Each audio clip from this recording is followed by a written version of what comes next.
A supersonic monster capable of completely jamming enemy radars, decoying heat-seeking missiles, and instantly sealing damaged fuel tanks right in the heat of dogfights. Welcome, friends, to a masterpiece of Scandinavian engineering, the multirole Saab 37 Viggen.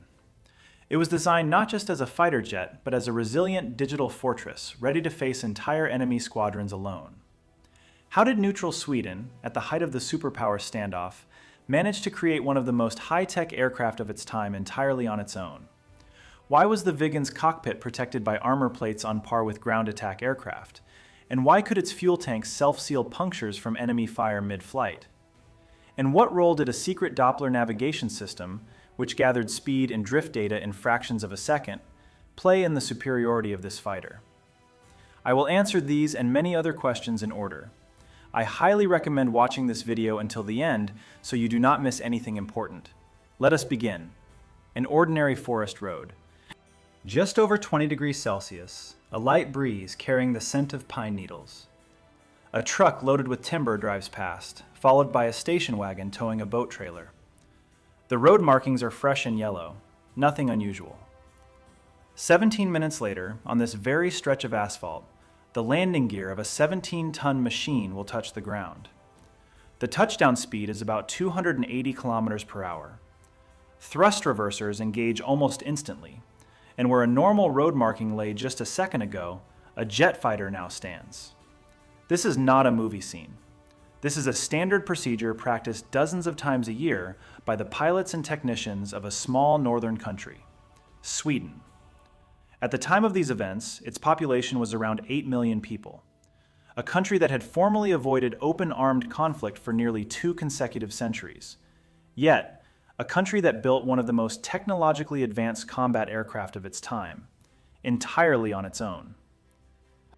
Without a foreign airframe license, and without purchasing ready-made aircraft from larger neighbors on the continent. The project was called System 37. Later, the world would know this machine by another name, Saab 37 Viggen, which can be translated as Thunderbolt or Crested Eagle, depending on which Swedish engineer you ask. In this video, we will break down almost everything. Why the engineers decided that any straight paved road could serve as a runway.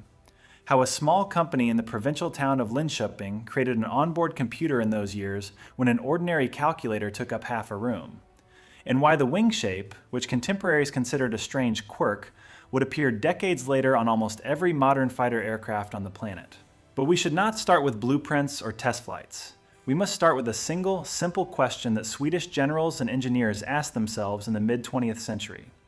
What does a country do when it refuses to rely on foreign supplies, and those supplies suddenly stop? The answer to this question took almost 2 decades to build, and the result is still studied by engineers all over the world. Look at the map of Europe in the mid-20th century. The continent is divided into 2 camps. Each has its own alliances, its own security guarantees, its own equipment supplies. And somewhere in the middle is a small Scandinavian country that refused to join either bloc. Sweden chose the path of armed neutrality. It sounds simple. In reality, it meant one harsh truth: no guarantees of outside help, and no obligations for neighbors to come to the rescue in the event of a threat. Imagine for a second what it is like to build a country's entire defense strategy knowing you can only rely on yourself. Swedish strategists asked themselves a simple question: what happens if, one day, deliveries of aviation equipment from abroad simply stop? The reasons do not matter, the result does: a country without an active military air fleet. The answer came quickly. If you cannot rely on foreign deliveries, you must produce everything domestically. Engines, radar systems, aerial weapons, absolutely everything. For a country with a population of 7 million, this sounded almost like a reckless gamble.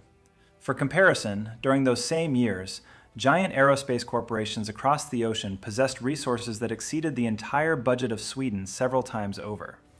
Yet, the decision was made.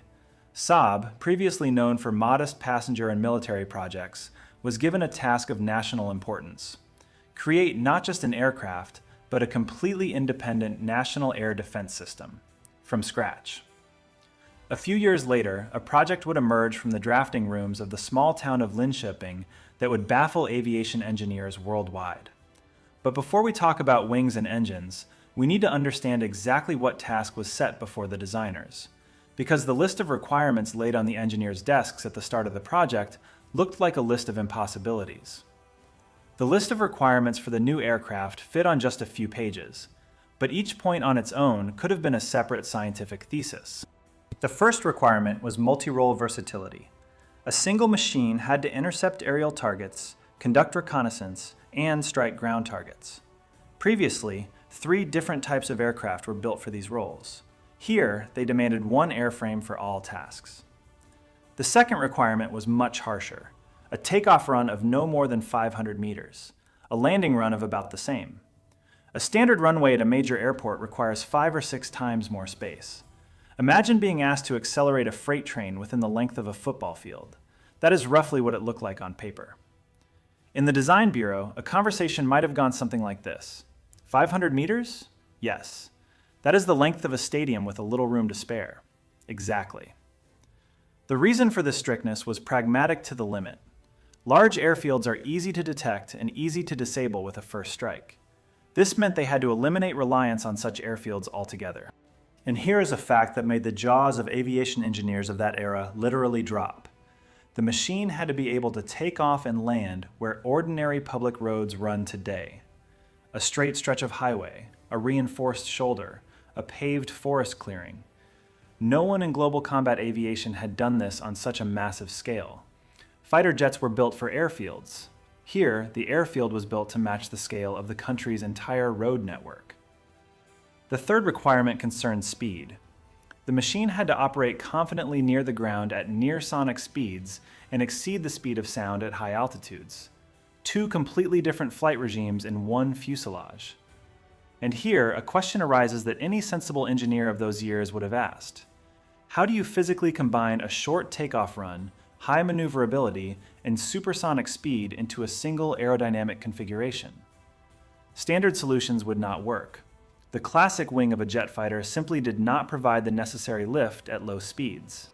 The solution that Saab's engineers eventually found was later adopted throughout global combat aviation. But when the idea first appeared on the drafting board, it looked almost absurd. Imagine a drafting table in Linköping. A pencil touches the paper, and a silhouette appears that fits into no aerodynamics textbook of the time. A classic fighter has one wing, the main delta or swept wing, located behind the cockpit. Here, the engineers added a second small wing right in front of the main one, almost above the pilot's cockpit. This layout is called a duck, Canard. The name is not technical, but figurative. The small front wing indeed resembles a bird's beak extending forward from the fuselage. On paper, the solution looked strange. In the aerodynamics labs of the era, such experiments were often laughed at. But there was a cold engineering logic behind this oddity. The front wing generated a vortex of air that flowed over the main wing, sharply increasing lift, specifically at low speeds, right where a short landing was needed. Simply put, the front wing acted as a ramp for the airflow, literally pushing it toward the main wing at the necessary moment. This very layout allowed Saab to meet the almost unrealistic requirement of a 500-meter takeoff run. Without it, the entire road-basing concept would have remained a pretty picture in a report. And here we should pause on a detail that seems amusing today. In the 1960s, the engineers who came up with this layout were called eccentrics. Their design was considered a local experiment by a small country that would never leave the factory gates. Not long after, the same Canard layout would appear on next-generation European and Asian fighter jets.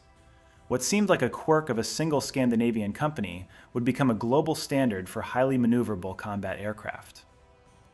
But in the late 1960s, that recognition was still far off. The engineers faced the next problem. A wing alone cannot fly. They needed an engine capable of pulling this 17-ton structure both at low speeds near the ground and at supersonic speeds. And here, the Swedish designers made a decision that seemed to many inside the country like a betrayal of their own concept of complete independence. The wing was ready. The shape was found. But a wing alone does not fly. It needs a heart capable of pulling 17 tons of metal from the ground to the sky in a matter of seconds.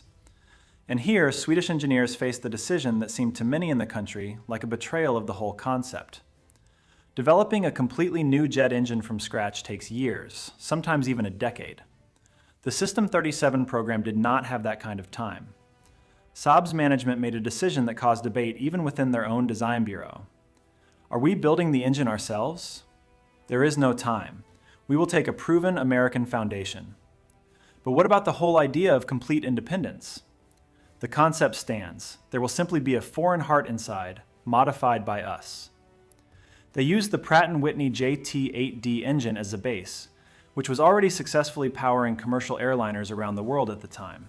Swedish engineers completely redesigned it for military loads, designated it the RM8, and added features absent in the original version: an afterburner for a sharp thrust increase at supersonic speeds, and a thrust reversal system, an extremely rare feature for a fighter jet of that era. Imagine for a second an ordinary passenger airliner engaging its thrust reversers upon landing to slow down quickly on the runway. Now imagine the same technology on a combat aircraft landing on a short stretch of road bordered by pine trees. It was the thrust reverser that allowed the Viggen to stop within a distance that was simply impossible for most fighters of that era. An interesting paradox emerged. A country aiming for complete independence from foreign supplies ended up using an American engine as a foundation. But they took it and modified it beyond recognition. The final result had little in common with the original other than its basic architecture. The power increased, new operating modes were added, and the entire thrust control system was redesigned. This highlighted an important trait of the Swedish engineering school: pragmatism over pride. There is no need to reinvent the wheel when you can take a solid foundation and refine it. The engine was ready, the wing was ready, but an aircraft capable of performing 3 combat missions with a single airframe required something else. It required a brain. And what Saab's engineers placed in the cockpit was a decade ahead of its time. The early 1970s. In most parts of the world, computers fill entire rooms, serviced by teams of engineers in white lab coats. The simplest calculations require cabinets of vacuum tubes and reels of magnetic tape. Yet, in the cockpit of the Swedish fighter, a digital computer the size of a small suitcase is already installed. This onboard computer was called the Saab CK-37, and it was not just an addition to the instrument panel, it was the control hub of the aircraft's entire combat system. The computer gathered data from several sources simultaneously: the forward-looking radar, the navigation system, and sensors for speed, altitude, and angle of attack. It processed all of this in real time, presenting the pilot with ready-made solutions rather than raw numbers. Imagine the difference between a person solving a complex math problem in their head under time pressure and someone who has the answer displayed on a screen in a fraction of a second. This was exactly the advantage a Viggen pilot had over pilots from most other nations at the time. The forward-looking radar was called the Ericsson PS-37/A. Operating in the X-band, it used a monopulse signal, a technology that allowed for more precise target positioning, even during maneuvers. The navigation system, based on the Decca Type 72 Doppler radar, deserves special mention. It calculated the aircraft's ground speed and wind drift angle in real time, parameters without which accurate navigation over forests or seas becomes guesswork. And perhaps the most crucial feature of the cockpit was the head-up display, known as the HUD. Before this technology appeared, pilots had to constantly look down at the instrument panel, losing sight of the sky ahead for fractions of a second. In combat, those split seconds often decided the outcome of a fight. With the head-up display, speed, altitude, and targeting data appeared directly before the pilot's eyes, superimposed onto the actual sky outside the canopy. The pilot no longer needed to look away from what was happening outdoors. For pilots of many other countries, such a system would only become standard years later. In the cockpit of the Swedish fighter, it was present from the very beginning of its operational service. But all this electronics and computing power solved only half the problem. A smart head without reliable physical protection will not survive long in real combat conditions. Here, Saab's designers integrated a suite of systems that turned the machine into something akin to a living organism with an instinct for self-preservation. Smart electronics solve half the survival equation in the air. The other half is the machine's ability to take a hit and stay in the fight. The first line of defense operated even before the enemy could open fire. The radar warning receiver constantly monitored the airspace around the aircraft. The moment an enemy radar or missile locked onto the machine, a signal lit up in the cockpit. The pilot received a warning seconds before the situation became critical, leaving enough time for a sharp evasive maneuver or to deploy defensive countermeasures. And the Viggen's countermeasures were thought out down to the smallest detail. First, chaff dispensers. Thin strips of metal and plastic ejected from specialized pods created false radar reflections in the air. The enemy radar would see dozens of blurred targets instead of a single aircraft, losing track of the actual machine. Second, flares. Bright heat sources launched behind the aircraft generated a thermal signature much stronger than the engine's exhaust. The primitive heat-seeking missile guidance heads of that era would frequently lock onto the flare instead of the plane itself. Imagine a running man dropping bright flashes of light behind him to confuse a pursuer in the dark. That is roughly how this system worked, only at supersonic speeds. The third element of defense was the electronic warfare suite. It jammed enemy radars and communication lines, reducing the adversary's ability to coordinate an attack. But what happened if a direct hit did occur? Here, Saab's designers implemented a solution that many engineers of the time would have called excessively cautious. The aircraft's fuel tanks were self-sealing. If a bullet or shrapnel punctured the tank's skin, a special layer of material surrounding the damage would swell instantly to seal the hole. Within seconds, the fuel leak stopped on its own, without any pilot intervention. The cockpit and the most vulnerable control systems were further protected by armored panels. A direct hit to vital systems became far less dangerous for the human inside. A fascinating picture emerged. An aircraft built by a small, neutral country possessed a multi-layered self-defense system, like a living organism with an instinct for self-preservation built directly into its metal and electronics. But defense alone is not enough for a fighter to be a force in the sky. It also needs an arsenal capable of executing actual combat missions. Here, the list of the Viggen's capabilities proved to be much broader than anyone outside Scandinavia expected. Recall the requirement the engineers received at the very beginning of the project. One airframe had to cover 3 distinct combat roles. By the early 1970s, this requirement had become a reality. The System 37 program was split into several variants of the same base aircraft. Each variant differed in its equipment for specific missions, but shared the same airframe, engine, and aerodynamic layout. One version specialized in ground and maritime strikes. Another focused on aerial interception. A third conducted reconnaissance, utilizing a suite of cameras and sensors in place of some weaponry. A fourth served as a trainer for preparing new pilots. In simple terms, the country did not just get an aircraft, but an entire family of machines built on a single platform. Maintenance, spare parts, and technician training were all standardized, which dramatically reduced the operating costs of the entire fleet. The exact same airframe could conduct reconnaissance in the morning, intercept the target in the afternoon, and deliver a precision strike in the evening. 3 different roles did not require 3 different planes with different engines, spare parts, and maintenance crews. Now let us look at the weaponry itself. For aerial combat, the Viggen could carry RB-24, RB-27, and RB-28 air-to-air missiles, Swedish developments based on foreign technology and adapted to local requirements. Later, newer compatible missiles of this class were added to the arsenal. For strikes against ground and maritime targets, the inventory included RB-04 and RB-05 missiles, including anti-ship modifications, as well as RB-75 and RB-71 air-to-ground missiles. Besides missiles, the aircraft could carry conventional bombs of various calibers, as well as cluster munitions for area denial strikes.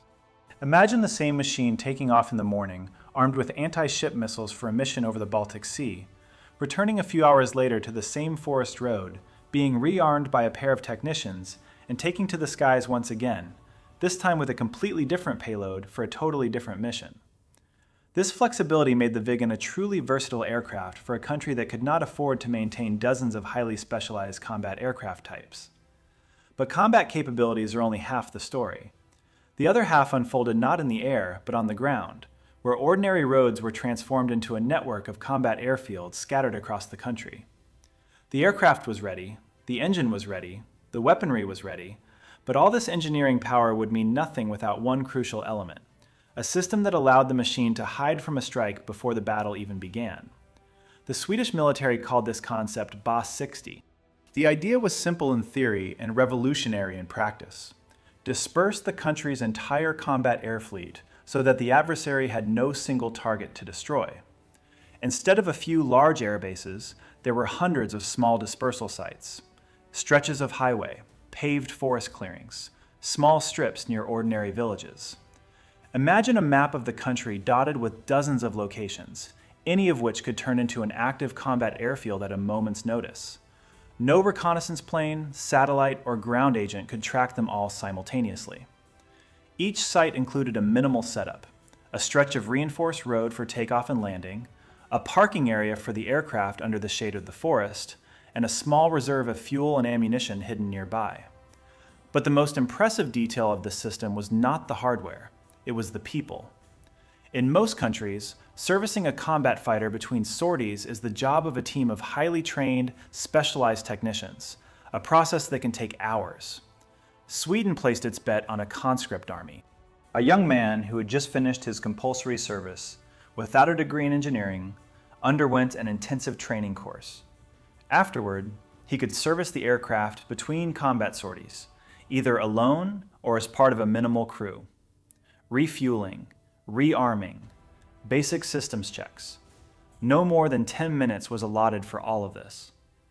While in other countries, a fighter jet was prepared for a repeat sortie over several hours on a heavily guarded base with a full staff of specialists, here, the same result was achieved by a single conscript on the shoulder of a forest road. Consider the difference: hours versus minutes. A massive, guarded base versus an inconspicuous spot in the woods, used today and empty tomorrow. Naturally, this speed was backed by a rigid system of standardization. Every procedure was mapped out, step by step. Every connector and component of the aircraft was designed for easy servicing by non-professional personnel. From the outset, Saab's engineers knew the aircraft would be serviced not by elite airbase crews, but by ordinary conscripts in field conditions. The entire design of the machine was adapted to this reality. The success of this system was recognized far beyond Sweden. Military specialists worldwide studied the BAS 60 concept for years as one of the most effective examples of passive air defense. But this remarkable dispersal system had a natural limit: time. No combat machine serves forever. For the Viggen II, the moment came to sum up its long years of service. The first production aircraft entered service in the early 1970s. From that moment until almost the end of the 1990s, the Viggen remained the backbone of the Swedish Air Force. Nearly 3 decades of continuous service. For a fighter jet, that is an immense lifespan. Most combat aircraft of that generation retired much earlier, giving way to newer designs. A total of 329 airframes of all variants were built. The figure might seem modest compared to the thousands of fighters rolled out by the major military powers of the era, but for a nation of just a few million people, it was a project of colossal proportions. Over its years of service, the aircraft was repeatedly upgraded. Avionics were updated, new radars were installed, and the range of compatible weaponry was expanded. A machine designed in the 1960s remained a technically capable combat unit well into the 1990s. Imagine a car built 30 years ago that can still compete on equal terms with modern models simply because its internals were smartly upgraded. That was how this machine performed throughout almost its entire career. Gradually, toward the late 1990s and early 2000s, the Viggen began to make way for the next generation of Swedish fighters, a lighter, even more versatile machine, built with all the experience accumulated over decades of operating its predecessor. But the retirement of a combat aircraft rarely means its complete disappearance. Many surviving examples of the Viggen can be seen today not in the sky, but in the halls of aviation museums around the world. From Scandinavia to North America, aviation enthusiasts travel to see the distinctive silhouette with the front canard that once baffled a generation of aerospace engineers. A few aircraft have been kept in airworthy condition for demonstration flights at air shows, where a new generation of spectators can witness live the very maneuver for which all of this was conceived decades ago. A steep approach, touchdown on the asphalt, instant engagement of the thrust reverser, and a complete stop where, by all standards of large aviation, stopping is simply impossible. The history of this machine has reached its logical conclusion, but perhaps the most important question remains. What does this story mean today, decades after the last production Viggen rolled off the assembly line in Linköping? Let us return for a second to that very road where we began our story. Ordinary asphalt, bordered by pines, yellow markings, a light scent of pine needles. Now you know what lay behind that picture. Not an accident, not a one-day experiment, but the result of nearly 20 years of work by an entire nation that refused to rely on anyone but itself. It is worth pausing to appreciate the scale of what was ultimately achieved. A small, neutral country with a population of a few million created a completely autonomous military aviation system.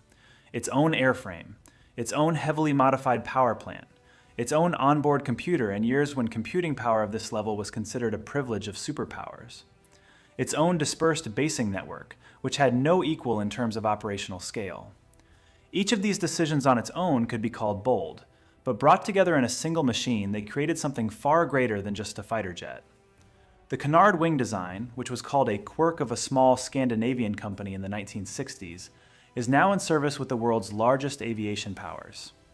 The engineers who were considered eccentric at the drafting boards in Linköping anticipated the mainstream of global aerospace thought by decades. Imagine for a second how many modern technological solutions began exactly like this, with an idea that most of the industry initially dismissed as absurd. There is also a lesson in this story that goes far beyond aviation. Sometimes the boldest engineering solutions are born not from an abundance of resources, but from a lack of them. When there is no room for error and no option to simply purchase a ready-made solution from a neighbor, you have to truly invent. Sweden could have taken the easy way out.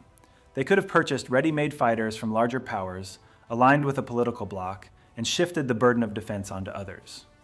Instead, the country chose a much harder path, one that ultimately proved far more valuable. And this road between the pines, where we began our conversation, turned out to be more than just a runway. It became a symbol of an entire philosophy, the philosophy of independence, refined to engineering excellence. The story of this machine is drawing to a close. But before placing the final period, we should say a few words about what remains in its wake. Today, it is rare to see a Saab 37 Viggen in the air. The vast majority of the aircraft have long since taken their place in museum hangars, alongside plaques listing dates, specifications, and sparse technical details. Yet behind these dry numbers lies something far more important than a mere list of technical achievements. This machine proved one simple thing. The size of a country does not define the scale of its engineering capabilities. A limitation of resources does not prevent the creation of something remarkable. It merely forces the search for more elegant solutions. The wing shape that was deemed a quirk, an engine taken from another country and perfected with their own hands, a computer a decade ahead of its time, roads that became runways, conscripts servicing combat hardware faster than the professional crews of major powers. Each of these solutions was born from a single, simple question that Swedish engineers and military officers once asked themselves: what to do when you can only rely on yourself? The answer to this question flew in the skies of Scandinavia for nearly 30 years. If you ever find yourself on an ordinary road somewhere in the forest and notice strange extra road markings or a reinforced shoulder slightly wider than usual, remember this story. Perhaps it is not just a road. Perhaps, once upon a time, lightning landed here.